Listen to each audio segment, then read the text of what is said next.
قيل للذين اتقوا ماذا أنزل ربكم قالوا خيرا للذين أحسنوا في هذه الدنيا حسنة.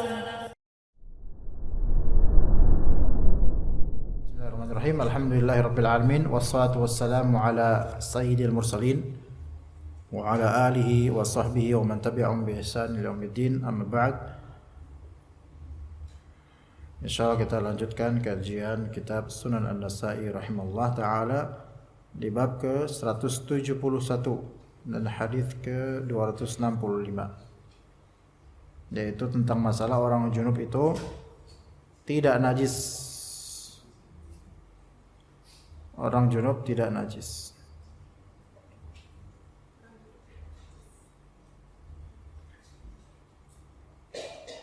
Sunan Nasa'i.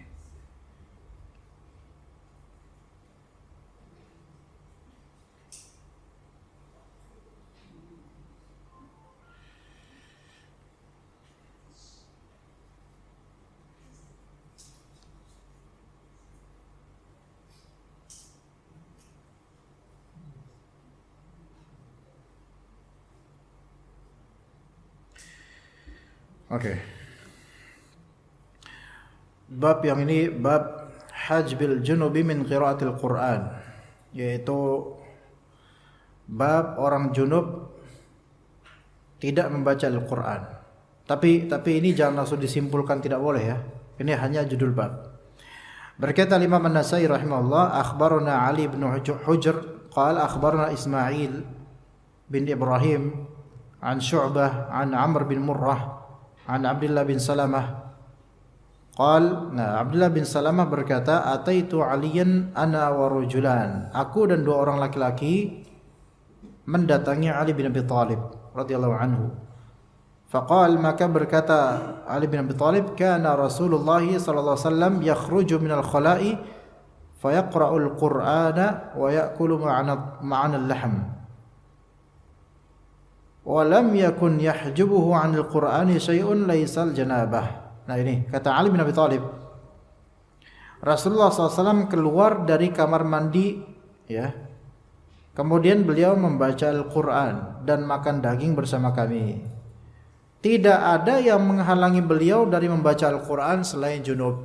Pemahaman dari hadis ini adalah bahwasanya Rasulullah itu sering baca Quran kecuali pas lagi junub.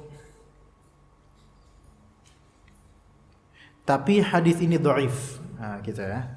Hadis ini dhaif. Kan pemahaman dari hadis ini apa? Kalau junub enggak boleh baca Quran. Tapi sayangnya hadis ini dhaif, didhaifkan oleh sebagian ulama.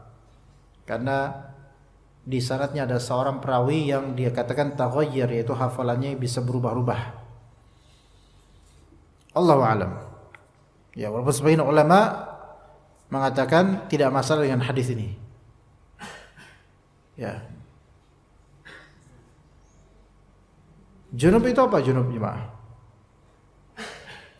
Ya.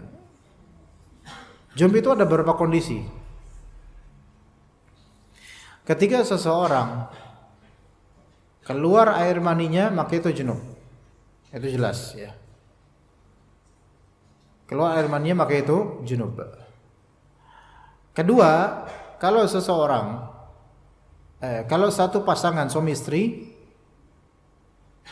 mohon maaf, kepala kemaluan laki-laki sudah masuk atau tenggelam di kemaluan istrinya, maka ini sudah disebut junub. Walaupun tidak ada klimaks dan tidak ada kenikmatan atau apa, tapi ketika udah terjadi, kepala zakarnya sudah masuk ilaj ke kemaluan istrinya, maka ini sudah dihukumi junub. Walaupun tidak keluar air mani, bahkan belum seberapa lama melakukan jima', maka ini sudah tergolong junub dan wajib mandi keduanya. Adapun kalau mimpi basah namun ketika bangun tidak melihat adanya air mani, maka yang sahih adalah dia tidak junub. Mimpi berbuat ya sesuatu di dalam mimpinya dan merasa nikmat, namun ketika bangun tidak terlihat adanya air mani di kemaluannya, maka tidak disebut junub. Ya, itu. Nah, di hadis ini pemahamannya bagi sebagian ulama bahwasanya orang junub dilarang untuk membaca Al-Qur'an. Ya. Baik. Kita menuju ke hadis berikutnya, karena ini hadis tadi bertalian. Hadis berikutnya, akhbarana Muhammad bin Ahmad Abu Yusuf As-Saidalani Ar-Riqi قال حدثنا عيسى بن يونس قال حدثنا أعمش عن عمرو بن مرة عن عبد الله بن سلامة. Lagi-lagi hadis Abdullah bin Salamah. Masalahnya ini di Abdullah bin Salamah seorang tabi'i. Seorang tabi'i tapi hafalannya ketika itu terjadi taghayyur, yaitu hafalannya berubah-ubah sehingga hadis ini didhaifkan. Abdullah bin Salamah dari Ali bin Abi Thalib berkata, Ali bin Abi Thalib, kana Rasulullah SAW yaqra'ul Qur'ana ala kulli halin laisal janabah. Rasulullah SAW membaca Al-Quran di setiap waktu selain pas waktu junub. Ya. Hadis-hadis ini, dua hadis ini memang berputar di Abdullah bin Salamah dari Ali bin Abi Thalib. Namun karena Abdullah bin Salamah ini bermasalah dalam sanadnya, dalam hafalannya, maka para ulama hadis, sebagian ulama hadis mendhaifkannya. Dan hadis dhaif tidak bisa dijadikan hujjah untuk masalah fiqih apalagi akidah. Maka sebagian ulama mengatakan bahwasanya orang junub dilarang membaca Al-Qur'an berdasarkan hadis ini. Ya, namun qadarullah hadis ini dhaif, gitu ya. Baik. Walaupun ihtiyatnya lebih amannya tidak membaca Al-Quran saat junub. Lebih amannya tidak membaca Al-Quran saat junub, kecuali di wiritan yang memang disunahkan pada momentumnya, maka boleh dalam rangka baca wiritan, bukan dalam rangka tilawah Al-Quran. Itu pernah saya sebutkan di sini kalau salah. Jadi sebaiknya orang junub tidak membaca Al-Quran dulu sebelum dia mandi junub. Itu lebih afdal. Kecuali di momentum zikir, kecuali ayat Al-Quran atau surat yang dibaca sebagai wiritan pada momentumnya. Contoh, sebelum tidur. Ya. Seorang suami istri, satu pasangan suami istri melakukan hubungan seksual sampai junub mereka berdua. Kemudian kan dianjurkan apa? Dianjurkan wudu ya. Kalau emang nggak mandi dianjurkan wudu gitu. Nah pas dia wudu, mereka wudu, kemudian rebahan mau tidur. Apakah mereka masih junub? Masih junub. Sebelum tidur ada nggak wiritan? Wiritan ada. Surat Al-Ikhlas, Falaq, An-Nas, ayat kursi, dua ayat terakhir dari Al-Baqarah. Ya. Itu kan wiritan momentuman gitu loh. Maka boleh mereka membaca ayat-ayat itu dalam rangka apa? Zikir dan wiritan, tidak dalam rangka tilawahan. Itu boleh. Juga zikir pagi petang. Zikir pagi petang itu momentuman itu. Ada nggak ayat yang dibaca? Ya ada. Ya kayak tadi ayat kursi, 3 surat terakhir gitu ya. Maka boleh dia membaca itu. Tapi sebagian ulama memakruhkan atau bahkan ada yang mengharamkan membaca Al-Quran secara tilawah atau hafalan dalam keadaan junub. Itu yang lebih hati-hati sebenarnya. Makanya lebih baik cepat-cepat mandi junub gitu. Bab berikutnya 172. Hadis 267. Nah, kalau ini hadis sahih. Akhbarana Ishaq bin Ibrahim, akhbarana Jarir an Syaibani an Abi Burdah an Hudzaifah. Dari Hudzaifah bin Al-Yaman ya. Beliau berkata, kana Rasulullah SAW idza laqiya ar-rajula min ashabihi ma sahahu wa da'alah. Rasulullah apabila bertemu dengan sahabatnya maka beliau pun bersalaman dan mendoakannya. Nanti kita bahas. Qal, maka berkata kemudian Hudzaifah, fara'aituhu yauman bukratan. Pada suatu hari aku bertemu beliau ya lebih awal, fahidtu anhu. Kemudian aku menghindar dari Rasulullah SAW. Thumma ataituhu hina irtafa'an nahar. Kemudian aku baru mendatangi Rasulullah SAW saat matahari agak tinggian. Jadi Hudzaifah itu ketemu Rasulullah di pagi banget gitu kan. Tapi Hudzaifah itu menghindar, enggak mau ketemu Rasulullah.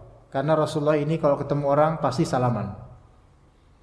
Baru Hudzaifah menemui Rasulullah di waktu agak siangan. Maka Rasulullah menyinggung. Bukan tersinggung, menyinggung.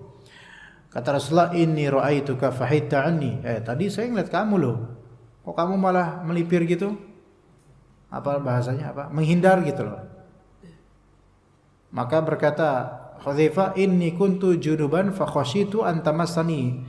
Ya Rasulullah, saya itu tadi lagi junub. Saya itu enggak enak takutnya engkau nanti megang saya lagi.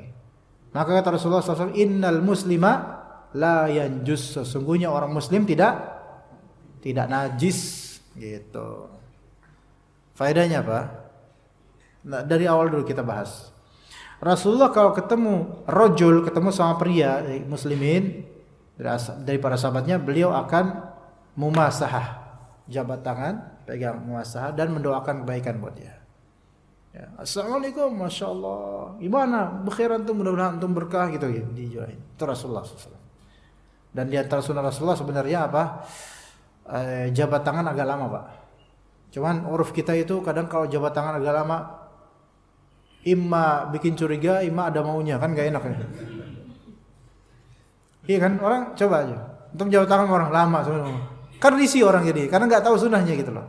Curiga gitu, ada apa nih? Jangan-jangan ada maunya nih, gitu kan? Padahal sunnahnya Nabi SAW lama. Kecuali mungkin kalau emang banyak orang dipercepat, ya karena lama. Kalau banyak orang satu-satu lama repot, ya. Dan juga jabat tangan itu, yaitu genggam semuanya kalau bisa, gitu loh. Ada sebagian orang itu kalau salaman itu udah kayak ketemu non mahram gitu, bakhil, jadi cuman sini doang gitu, pelit banget gitu loh. Ada ya seperti itu. Maka yang sahih adalah ya menggenggamnya. Kemudian juga di sini Hudzaifah menghindar dari Rasulullah SAW karena dua hal. Pertama, karena Hudzaifah memahami dirinya yang junub ini tidak boleh dipegang oleh siapapun. Itu satu. Dan yang kedua, karena beliau menghormati Rasulullah SAW dengan pemahamannya itu. Merasa diri kotor, maka beliau nggak mau ketemu sama Rasulullah SAW. Gitu loh. Jadi bukan berarti menghindar karena benci Rasulullah. Kemudian yang ketiga faedah berikutnya, melalui perkataan Nabi SAW, saya tadi ngeliat engkau. Tapi kok engkau malah ngelipir gitu. Yang ketiga, faedah ketiga, bolehnya seorang guru atau seorang alim atau seorang pemuka dan tokoh untuk mengklarifikasi gejala aneh pada diri jemaahnya atau muridnya. Boleh. Iya. Kalau ada yang aneh gitu dari muridnya, ditanya, Pak Deden, tadi kita di jalan bareng kok antum nyasar, nah itu. Ana belok ke sini, antum lurus. Tadi aslinya ana pengen kasih tahu antum, Pak Deden salah jalan ke sini, takutnya antum lupa jalan sini. Boleh kita berak. Bukan boleh lewat atau emang antum cegah, Pak? Jangan lewat lagi nanti. Iya. Nah, itu boleh seperti itu. Tadi antum ana lihat kok. Ana lihat tapi kok antum malah ngelipir gitu. Nah, ini boleh seperti itu. Boleh seperti itu. Ya. Juga di antara faedahnya adalah i'tida, yaitu perhatiannya Nabi SAW kepada para sahabatnya. Ada gelagat kecil ditanya. Karena ini sahabatnya, karena ini muridnya, karena ini orang-orang yang dia punya kepentingan bersamanya suatu saat gitu loh. Ditanya, kenapa antum tadi waktu itu antum lihat antum loh. Kita saling pandangan kok malah enggak saling nyapa, kenapa? Ada apa? Antum ada apa dengan anak gitu. Boleh. Dan seorang guru ustadz itu kalau hendaknya ketika melihat ada yang tidak beres di antara muridnya, hendaknya dia perbaiki, jangan didimin. Ya, begitu. Kemudian faedah berikutnya bahwasanya muslim itu tidak najis secara zat dan secara makna, secara zat dan secara makna. Adapun kalau ada seorang muslim yang dia melakukan perbuatan-perbuatan yang buruk, maka itu tanggungan pribadi dan itu tidak menjadikan jasadnya atau fisiknya najis. Ya. Baik. Kemudian ketika muslim itu tidak disifati najis, maka bolehnya berjabat tangan dalam keadaan apapun, baik junub atau tidak, baik haid atau nifas, enggak masalah. Ya. Dan enggak boleh kita menajiskan sesama muslim. Ya. Najis lu, najis banget sih lu. Nah, itu enggak boleh. Karena enggak adanya muslim enggak ada najis-najisnya. Najis mughalladhah lu. Nah, berarti anjing dong berarti. Jeratan anjing dong. Ya enggak boleh. Enggak boleh seperti itu, kalau muslim itu enggak boleh, haram seperti itu. Karena muslim, kata Nabi, innal muslima la yanjus. Maka siapapun yang dari kita kalau kesel sama orang bilang najis lu gitu, harus istighfar dan harus apa? Harus minta maaf sama orang itu. Iyalah. Istighfar karena apa? Karena dia melanggar sabda Nabi SAW. Muslim enggak ada yang najis. Itu pertama. Harus minta maaf sama orang itu. Karena itu menyakiti orang itu, disamakan dengan hal-hal yang najis. Enggak boleh itu. Najis banget sih lo. Nah ini nggak ada akhlak nih. Biasanya orang Jakarta dulu kayak gitu. Idih, najis banget sama orang itu. Misu-misunya jangan pakai najis ya. Jangan najis. Mungkin yang lain mungkin apa ya? Ghairu tahir, nah gitu aja. Tidak tahir banget sih lo, gitu kan. Nah kemudian hadis berikutnya, akhbarana Ishaq bin Mansur. Ini hadis kita sampai 269 bukan kan? 200 berapa? 69. Enggak dikasih tahu. Waktu itu berapa Pak Deden? 269 bukan? 68 toh. 269 aja ya. Sampai 269. Cuma berapa hadis doang itu. Ya. 2 hadis doang habis ini. Habis itu yang mau bertanya silakan. أخبرنا حديث 268 أخبرنا إسحاق بن منصور قال أخبرنا يحيى قال حدثنا مسعر قال حدثني واصل عن أبي وائل عن حذيفة dari Hudzaifah bin Al-Yaman hadis yang sama anna Nabiy sallallahu alaihi wasallam laqiyahu wa huwa junub fa ahwa ilayya, bahwasanya Nabi sallallahu alaihi wasallam itu bertemu dengannya dalam keadaan dia junub dan dia pun menghindar, dan dia berkata, dan Hudzaifah berkata, inni junub ya Rasulullah, saya itu junub. Maka kata Nabi SAW, innal muslima la yanjus, sesungguhnya orang muslim tidak najis. Dan juga dalam riwayat Abu Hurairah, nah ini hadis berikutnya, hadis terakhir, akhbarana Humaid bin Mas'adah qala hadatsana Bishr wa huwa ibnu al-Mufaddal qala hadatsana Humaid an Bakr an Abi Rafi' an Abi Hurairah. Ini hadis Abi Hurairah radhiyallahu anhu. Jadi kalau tadi kejadiannya kejadian Hudzaifah bin Al-Yaman, sekarang kejadian Abu Hurairah. Anna Nabiy sallallahu alaihi wasallam laqiyahu fi tariq. Nabi SAW bertemu dengan Abu Hurairah di suatu jalan min turuqil Madinah, di jalan-jalan Madinah, wa huwa junub. Abu Hurairah lagi keadaan junub. Fansalla anhu faghtasala. Maka Abu Hurairah kemudian ya sama, melipir, diam-diam melipir pergi gitu. Ya. Faghtasala, kemudian Abu Hurairah mandi. Fafaqadahun Nabi SAW. Nabi SAW merasa kehilangan Abu Hurairah. Mana Abu Hurairah? Pak Deden, itu Pak. Langsung hilang, langsung buyar, langsung. Ya, ketoprak. Fafaqadahun Nabi SAW. Maka Nabi merasa kehilangan beliau. Falamma ja'a, ketika Abu Hurairah datang, Nabi menegurnya. Ya, aina kunta ya Abu Hurairah? Kamu kemana aja wahai Abu Hurairah? Maka berkata Abu Hurairah, ya Rasulullah, innaka laqitani, ya Rasulullah, engkau tadi bertemu dengan saya, wa ana junub, saya lagi dalam keadaan apa? Junub. Fakarihtu an ujalisaka hatta aghtasil, saya enggak enak mau duduk-duduk bareng sama engkau ya Rasulullah sampai saya mandi baru tenang. Ini menunjukkan bahwasanya orang junub itu wajar, ngerasa enggak tenang ketemu orang itu wajar, sampai orang luar rumah. Makanya kalau junub terus keluar rumah beli ketoprak enggak enak, Pak. Gak enak, gelagatnya tuh kayak gak enak gitu. Tukang ketoprak bilang, ada apa mas? Kok kayak gitu? Lagi junub pak. Gak enak. Ya, gitu. Nah, jadi junub kenapa disebut junub, ikhwan? Junub itu maknanya ba'id. Kenapa? Karena orang ba'id itu jauh. Karena orang yang junub itu pengen jauh sama orang. Iya. Ya. Fitrahnya gitu kok. Seseorang ketika junub itu kayaknya sama orang tuh malas gitu loh. Paling sama ahlul baitnya doang, ada orang rumahnya doang. Tapi kalau sama orang luar gak enak. Abis junub tiba-tiba ada tamu, pasti gak enak. Abis junub ngambil paket aja gak enak kok, gitu kan? Kita taruh aja bang. Taruh di mana pak? Taruh mana aja lah, saya lagi junub pak, gitu. Gak enak kan? Gak enak. Dan juga junub itu walaupun memang gak kelihatan secara zahir, tapi kadang secara kelakuan, sikap itu kadang-kadang kok beda dengan ketika kita udah fresh abis mandi gitu loh. Ya begitu, itu junub, pengen jauh. Maka ketika Abu Hurairah bilang, ya Rasulullah saya itu tadi junub. Ini menunjukkan juga bolehnya mengabarkan kondisi diri sedang junub atau tadi junub itu boleh. Tapi dalam konteks yang dibutuhkan. Bukan dalam konteks tiba-tiba bikin status WhatsApp, alhamdulillah udah lama gak junub, akhirnya junub juga. Ya janganlah. Ya gak ada kepentingan. Tapi ketika ada konteks hukum misalnya, ya, misal Pak baca Quran Pak, ya, gimana tuh coba? Lagi kajian tafsir Ibnu Katsir, tolong jemaah siapa yang mungkin berkenan untuk membacakan ayat untuk saya biar kita bahas ayat itu. Coba antum baca. Afwan Ustaz, ana lagi junub. Nah, itu boleh ngomong kayak gitu. Walaupun mustahil ya. Masa ke kajian lagi junub gitu kan. Tapi dia boleh menjelaskan, afwan Ustaz, ana lagi junub, enggak enak baca Quran. Oh iya ya enggak apa-apa. Antum Pak, afwan lagi junub. Enggak mandi dulu ya.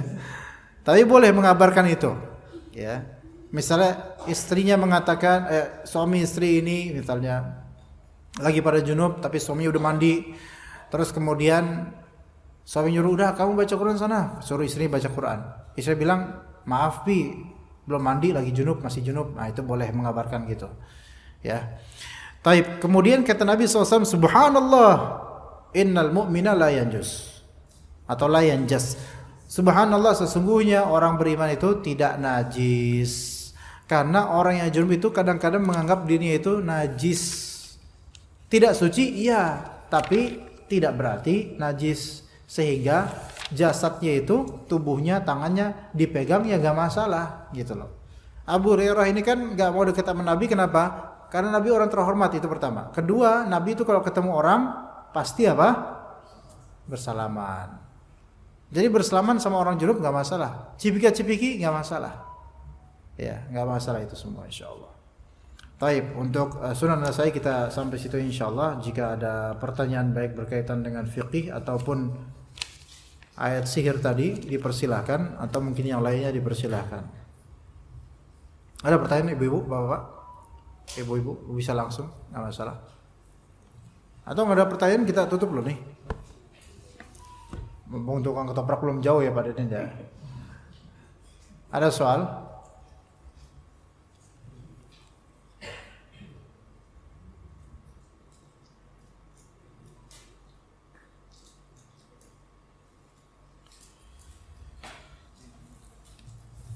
Tidak ada. Kalau tidak ada kita cukup sampai sini. Gimana Pak? Ya. Oh ada. Dari tadi nunjuk tangan Bu. Oh saya nggak ngeliat. Sorry. Yang mana dulu? Silakan. Yang depan dulu mungkin. Ya.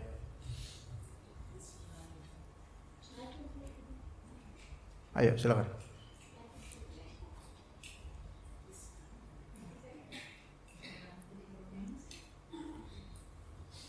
Bisa nggak Bu? Bismillahirrahmanirrahim. Assalamualaikum warahmatullahi wabarakatuh. Waalaikumsalam warahmatullahi wabarakatuh. Ustaz, saya mau bertanya masalah masalah jin yang tadi. Iya. Ini Ustaz, kalau di dalam rumah itu terasa tidak enak, mungkin ada sesuatu yang mengganggu, itu apakah itu memang ya sepertinya begini Ustaz, ini cerita jadi untuk keluarga dan juga bapak. Anak saya itu di rumahnya merasa tidak nyaman, itu perasaan ada sesuatu yang panas gitu, Di mana? mengganggu sekali Di mana yang panas, Bu? di ruangan gitu, misalnya merasa panas gitu. Udah beli kipas mungkin AC atau enggak, panasnya ini panas gimana, Bu? Kalau panas ya kadang ruangan panas. Iya. Logis, nggak logis? Ya, sepertinya logis. Tapi anak-anak saya itu ya alhamdulillah untuk sholat maupun apa ya baca Al-Quran pun dijalankan. Tapi dia merasa terganggu saja. Dia di sini siapa? Anak saya. Merasa terganggu dengan bacaan Quran Ibu? Bukan, merasa ada perasaan yang tidak enak di dalam rumah itu gitu. Seperti kayak mengganggu saja. Kayaknya ada sedikit, mungkin ada takut atau gimana gitu. Enggak. Memang pernah Iya, coba. anak saya itu kayak yang di ruangan itu pernah dia baca-baca gitu, terus baca seperti kayak kursi bilang ini gitu, terus ini agak sedikit inilah perasaan yang kurang enak itu, apakah memang Kayak gimana perasaan kurang enak, Bu? Kok enggak kurang enak, banyak perasaan kurang enak, Bu. Kayak gimana coba kurang enaknya? kayaknya mungkin dia pernah gimana ya? Lah apalagi saya lebih bingung, Bu. Apakah dia merasa ada yang ngikutin, ada yang ngeliatin? Ya kayak begitu. Nah seperti begini, pernah nih terjadi anak saya itu mantul lah, dia tuh di ruangan kayak dapur lah begitu ya, perasaan kayak ada yang narik gitu, rambut gitu itu tadinya dia nggak menyadar, tapi lama-lama dia berpikir kok tadi kok pasti ada yang tertarik gitu. Oh.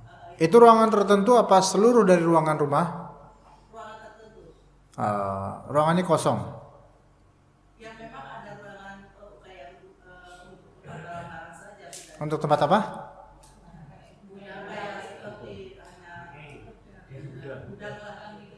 Oh, itu wajar, Bu. Ya di gudang, di kamar kosong, di dapur yang sering kosong, ya emang suka di situ. Ya biarin aja.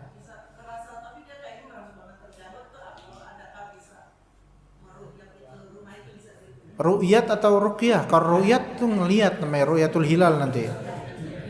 Ruqyah. Nah, gini Bu, prinsipnya itu kalau punya rumah terus ada beberapa ruangan yang kok nggak enak, ya dibacain aja Al-Quran, nggak usah nggak enak. Justru kita yang bikin mereka nggak enak aja, Bu. Jangan kita yang nggak enak dengan mereka. Karena mungkin sama-sama nggak enak. Anak ibu tuh nggak enak di situ, jinnya juga nggak enak. Nggak enak nih dia. Anak ibu juga ngerasain. Udah, dienakin aja bacaan Quran, selesai.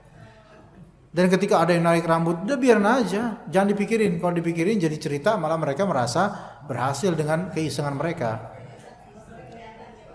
Ibu beli MP3 player, terus, iya, taruh tuh ceramah Ustadz Yazid tuh, biar tertahdir semua itu. Iya, atau Al-Quran, iya. Kasih gitu. Terus aja lakuin, Bu. Sampai jinnya kenal sunnah insya Allah nanti. Dulu waktu ada dia dulu rumah yang lama dulu, ketika dia di kediaman anak yang lama dulu tahun 2000 berapa, 2000 lupa tahun berapa. Ketika banyak serangan itu, ayahnya terus taruh radio di depan ruang tamu, di depan pintu gitu, menghadap ke sana gitu. Radio roja, kita pakai roja, udah itu naik terus tuh. Kenapa gitu? Biar jinnya kenal pengajian gitu. Biarin, Bu, jin juga dengar juga kok itu. Itu soal pergi. Tapi yang lebih afdol tentu manusia yang bacain langsung, jangan ngandelin MP3 aja. Iya, jaga iman juga. Dan kalau ada yang iseng-iseng, ada suara kok kerasa ada angker di sini, udah ignore aja, cuekin. Nanti mereka juga capek kok. Begitu. Insyaallah aman insyaallah. Ibu yang di belakang silakan.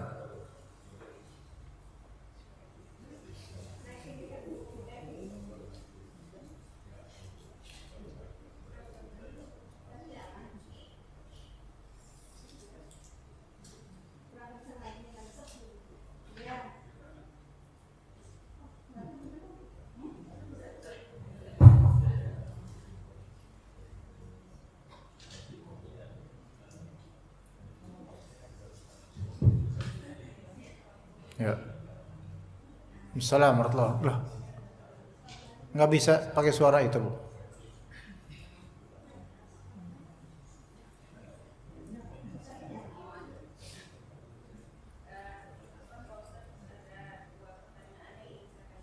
Ya.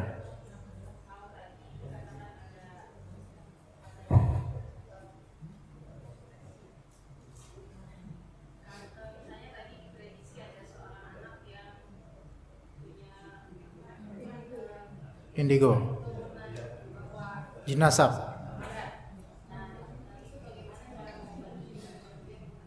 Ya.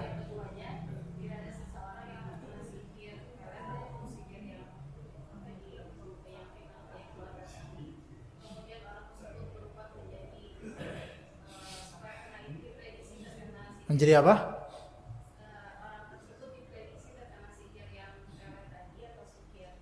Ya.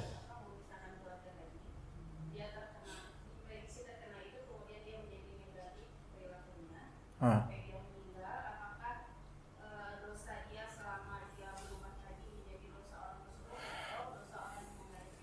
Jadi dia korban peret. Terus bersikap aneh-aneh. Oke. Yang pertama saya lupa tadi apa, Bu?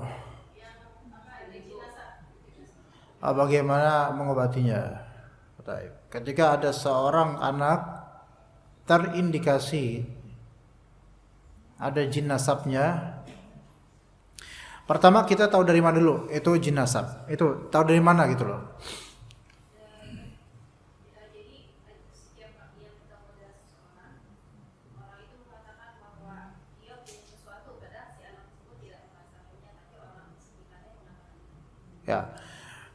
Ya, oke. Berarti ini dia udah merasa nggak dia ada jinnya? Dirinya ngerasa nggak ada jinnya?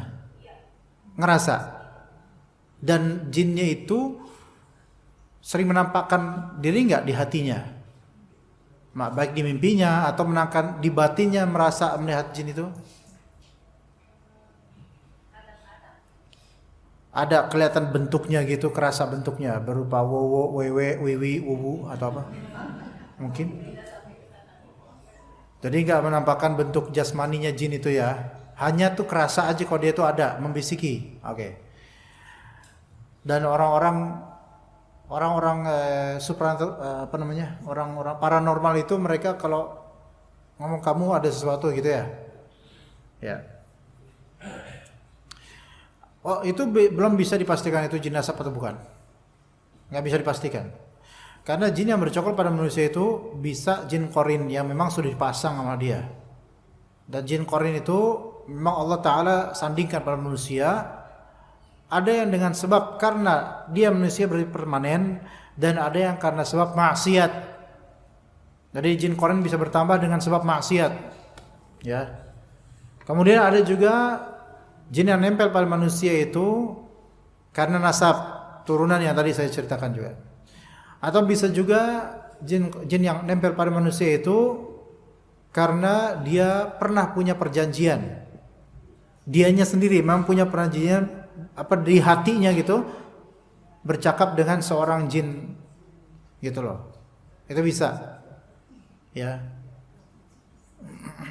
Ada juga mungkin dia pernah bergaul dengan, yang keempat, dia juga mungkin bergaul dengan seorang paranormal atau dukun.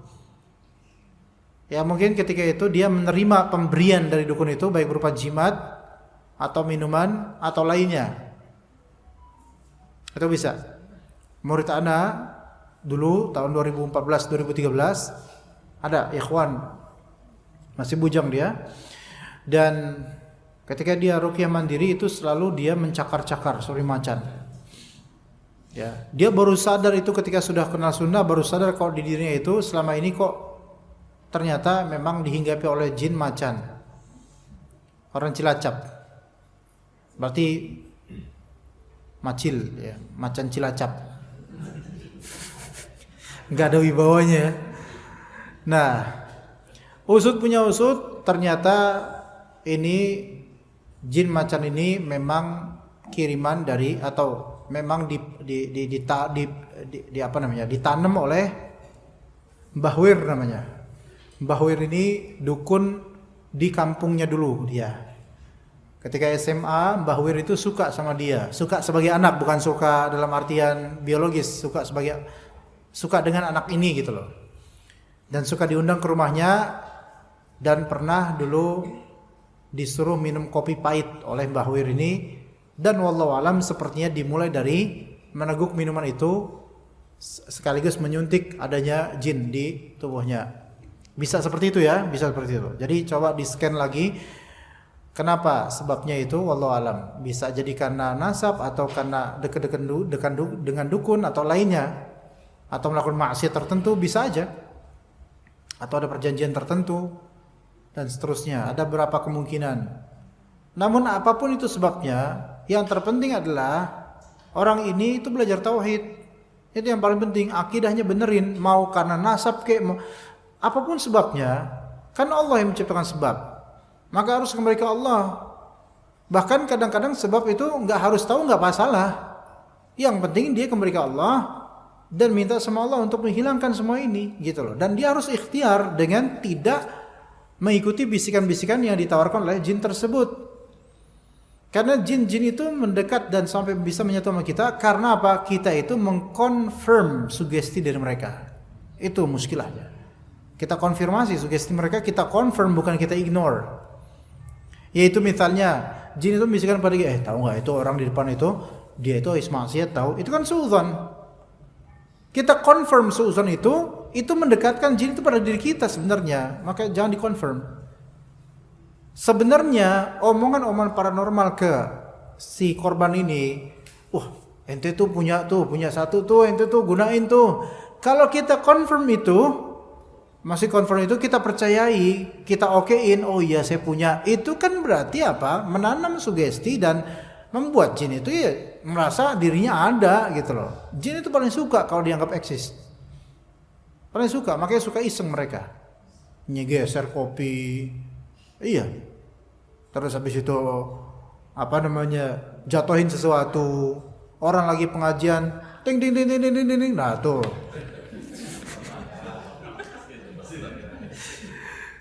Dan semisalnya. Jadi mereka suka jika dianggap kan gitu. Ya. Pertanyaan kedua saya lupa tuh. Jadi caranya adalah dia benahi akidah, itu satu. Tuntut ilmu. Dua, banyak baca Al-Quran dengan maksud ruqyah mandiri. Dua tuh. Ya, benahi akidahnya, tuntut ilmu. Dua, banyak baca Al-Quran dengan maksud ruqyah mandiri. Dan yang ketiga, jangan lagi mengkonfirm sugesti dari jin atau siapapun tentang itu. Jangan. Ya, yang kedua saya lupa tadi apa dah. Korban pelet.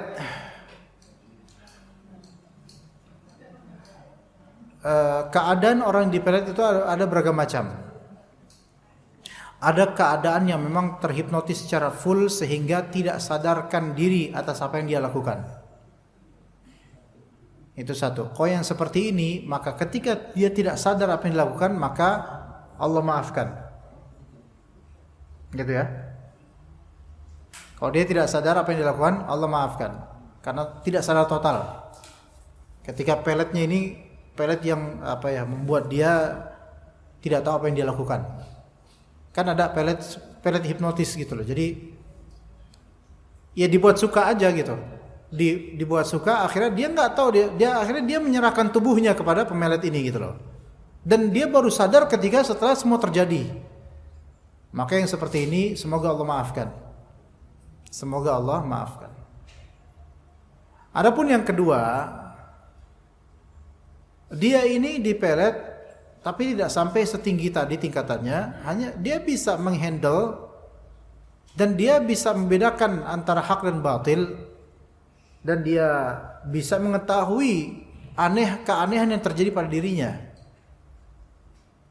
Namun dia tetap aja menyerahkan semuanya, maksudnya give up, dia tidak berusaha zikir, maka apa yang dia lakukan dari keterpeletan itu dosa. Ya, dosa.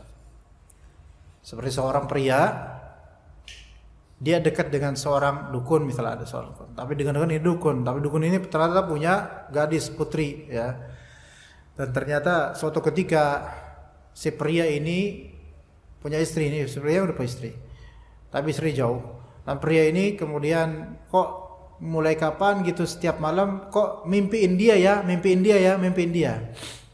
ya, dan kok tiba-tiba sering kangen ya sama anaknya mbah itu gitu. Ya. Padahal nggak ada sebab yang rasional loh. Ya. Dan ini ada posibilitas pelet misalnya. Nah, ketika dia menjawab dan mengkonfirmasi posibilitas pelet itu berdosa. Karena dia itu masih bisa mengkontrol hatinya. Ketika hati masih bisa dikontrol, tapi dia confirm, berarti dia mau dong, berarti dia mau ya okein gitu. Dosa. Kalau dia wafat dalam keadaan belum bertaubat dari keterpeletan itu, maka dia berdosa sesuai dengan kadar perbuatannya. Kalau sampai zina ya berarti sampai zina. Begitu. Jadi pelet itu tingkatannya beda-beda. Dan tingkatan beda itu pun kadang tergantung dengan pemelet dan kadang tergantung dengan yang dipelet. Kalau yang dipelet lemah, ya lebih mudah itu mah. Begitu. Seperti itu Bu ya. Ada lagi yang mau bertanya? Ya Bu. Waalaikumsalam warahmatullahi wabarakatuh. Yuk. Saya mau menanyakan Pak, ada rumah anak setelah dikontrak orang kan. Rumah anak. Pak Ustadz bilang tadi kan kalau biasanya jin atau setan itu di tempat di yang kosong itu ada Pak ya. Terus kita udah bersihkan Pak tempat itu dan kita udah terang-terangi, katanya kan nggak mau. Ya. Ini apa Ibu? Rumah apa? Rumah. Kontrakan. Belum ada yang lagi kosong.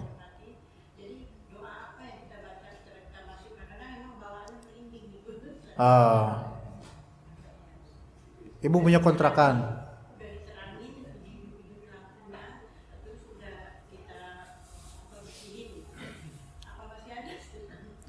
Ya, saya nggak tahu Bu, saya nggak pernah ke situ soalnya. Ya lagi pula kalau saya ke situ juga saya nggak tahu Bu. Ya begini Bu, mau itu kontrakan kosong ke, mau penuh ke, kalau merinding ya merinding aja. Tapi abis itu ya nggak usah dipikirin Bu. Itu dia masalahnya. Karena merinding itu kan hanya suatu respon tubuh. Nah respon tubuh itu kan kadang ada yang karena nature, alam ya, kedinginan, rangsangan seksual, atau sesuatu yang dia nggak tahu itu apa tapi kok kerasa gitu. Nah, namanya respon itu kan bisa ditanggulangi dengan menata hati kita, Bu. Ya nggak usah dipikirin. Salahnya orang tuh kalau udah merinding, aduh merinding, nggak usah dipikirin, udah nggak usah diomongin. Diratain aja dah, ratain aja lagi. Nah gitu. Iya. Dan anggap aja Bu, kalau ibu merinding, itu jinnya juga lagi merinding juga. Nah gitu. Jadi sama-sama fair-fairan aja dah kita dah. Ya udah, nggak usah dipikirin. Sugesti itu, setan bermain di sugesti sampai masuk. Anyep kan, apa adem gitu. Aduh, dingin nih. Nah kalau dia mengikuti sugesti itu, mengkonfirm itu, makin menjadi. Ntar yang merinding bukan bulu ini lagi, rambutnya jegrak nanti. Udah, lanjut aja. Dari sini bersihin aja. Iya. Banyak Bu cerita kemerindingan itu banyak. Minimarket itu rata-rata merinding tuh. Kalau misalnya para pegawainya naik ke atas gudang itu kan kosong tuh gudangnya. Merinding rata-rata karena isi gudang kosong. Ya kalau mau diikutin ya merinding semua Bu. Hidup kita akan penuh dengan kemerindingan. Jadi di sini benahi akidah gitu loh. Imannya ditinggiin, kita itu milik Allah. Allah menjaga kita. Setan itu makhluk lemah, udah gituin aja Bu. Iya, masuk aja, nggak usah mikirin setan, karena mereka juga nggak mikirin kita kok, gitu. Bismillah, doa apa? Bismillahirrahmanirrahim. A'udzubillahi minasyaitonirrajim, gitu. Kalau bisa, emang kalau ibu mungkin kalau sendirian misalnya kurang berani, agak keras aja bacanya. Allahu la ilaha illa huwal hayyul qayyum, bawa speaker bu. Beneran, jinnya nggak tahan. Iya, mungkin jinnya kesurupan juga itu habis itu. Baca, keras-kerasin. Kita itu kadang harus melawan sugesti dengan kita lawan dengan hentakan dan juga bacaan yang keras bu. Kita lebih berani. Saya punya Allah. Qul huwallahu ahad, Allahus samad, lam yalid wa lam yulad wa lam yakul lahu kufuwan ahad. Kalau ada penampakan, lempar bu. Lempar, datengin, cekek dia. Iya. Beneran cekek, ambil koleksi. Ya. Beneran bu. Tapi enggak usah nantang. Ayo sok, sia mana tampakin diri sia gitu, jangan.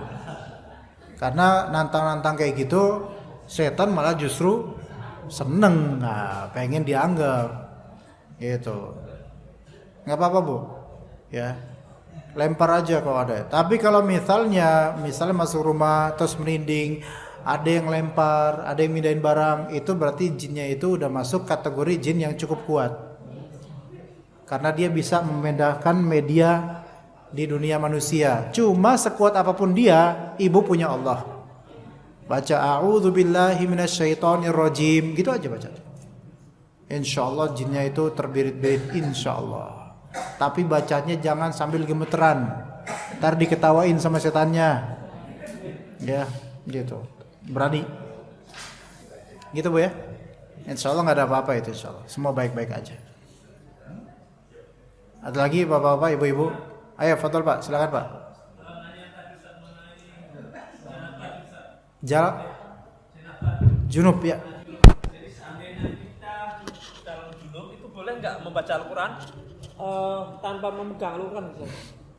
Jadi mujaah aja gitu. Ya. Kalau Anda mengikuti pendapat yang sebaiknya tidak dulu membaca Al-Quran kecuali di bacaan-bacaan wiritan yang memang sesuai momentum kayak zikir pagi petang atau sebelum tidur dan semisal itu. Adapun kalau tilawah murni, kalau Anda pribadi tidak, walaupun tidak megang mushaf. Kalau mendengarkan itu gimana? Enggak masalah, mendengarkan enggak masalah. Enggak masalah pak. Masa ada toa masjid Al-Quran terus, tidak, itu setan itu berarti. Iya. Mendengarkan boleh. Ya. Dan untuk misalnya murojaah gitu, itu sebenarnya membolehkan walaupun junub, tetapi yang lebih afdol, lebih terjaga adalah tidak, cukup dengarkan aja pas lagi junub. Begitu pak. Oke. Allahu a'lam. Ya. Baik, ada lagi ibu-ibu? Ya ibu, silakan bu. Waalaikumsalam warahmatullahi wabarakatuh.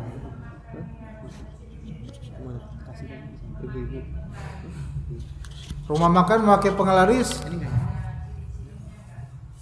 Coba ibu tanya dulu ke orangnya pakai penglaris ya. Itu buat memastikan dulu gitu loh. Kalau misalnya dia bilang iya, nah itu berarti udah pasti lah ya. Nah gitu, itu yang pertama, langkah pertama bu. Tapi saya pikir nggak bakal gitu ya. Gini, rumah makan ada yang kita kira mungkin pakai penglaris dengan jin, padahal belum tentu, tapi kelihatannya iya.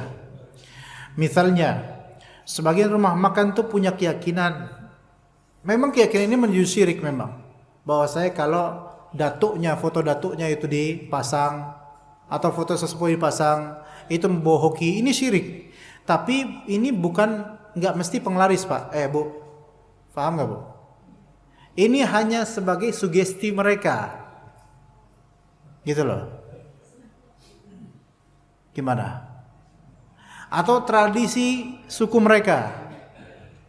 Tapi untuk dikatakan ini penglaris, itu belum bisa disebut penglaris, karena penglaris ini butuh niatan yang memang itu sengaja dari syaitan atau dukun supaya melariskan. Dan itu biasanya malah justru penglaris itu rata-rata apa? Tidak ditampakkan medianya. Begitu bu. Adapun foto-foto, misalnya foto kiainya Mbah Kakung atau apa berdatuk fulan, itu memang sugesti mereka supaya pertama ini identitas gitu. Itu satu. Kedua, mudah-mudahan dengan ini tersugesti, ini insya Allah akan lancar, makmur gitu loh. Terus-terusan istiqomah dagangnya gitu. Tapi ini belum cukup untuk disebut sebagai apa? Penglaris foto ini, gambar ini. Malah justru rata-rata penglaris itu tidak ditampakkan medianya. Baik kertas-kertas yang tadi misalnya. Kayak Wifik rajah-rajah nomor-nomor itu. Atau media seperti bangkai tertentu. Itu malah justru rata-rata enggak ditampakkan. Jadi kalau disebut ciri-cirinya apa, ya enggak ada ciri-cirinya, enggak kelihatan. Kecuali ibu bertanya langsung, maaf pak, udah maaf, ini restorannya pakai penglaris gak ya? Coba tanya ibu ya. Nanti bulan depan saya evaluasi jawabannya apa. Iya bu. Jadi hukumnya halal untuk makan di tempat-tempat itu walaupun ada apa namanya. Itu indikasi memang kuat untuk penglaris tapi belum sampai jadi bukti itu sebagai penglaris, Bu. Karena niatan mereka itu bukan seperti yang niatkan orang pakai dukun, bukan. Bukan.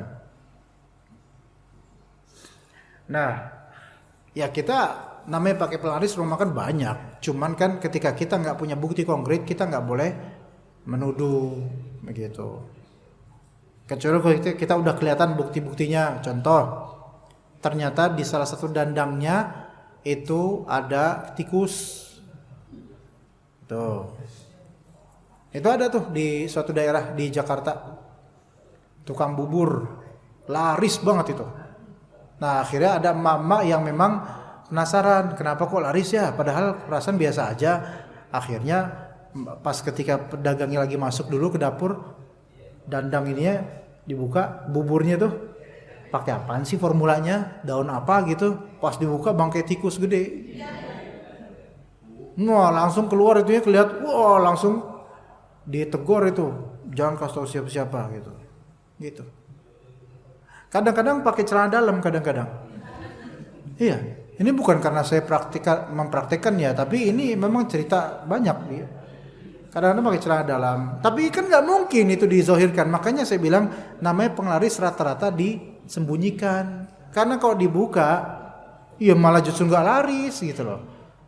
Gitu. Seperti itu Bu ya. Oke, sudah jam 11, kita cukup sampai sini aja insyaallah. Semoga bermanfaat. Jazakumullah khair jazaa atas kehadiran antum semua. Wassallallahu ala nabiyina Muhammad wa ala alihi wa sahbihi ajma'in. Subhanakallahumma bihamdika asyhadu an la ilaha illa anta astaghfiruka wa atubu ilaik. Assalamualaikum warahmatullahi wabarakatuh.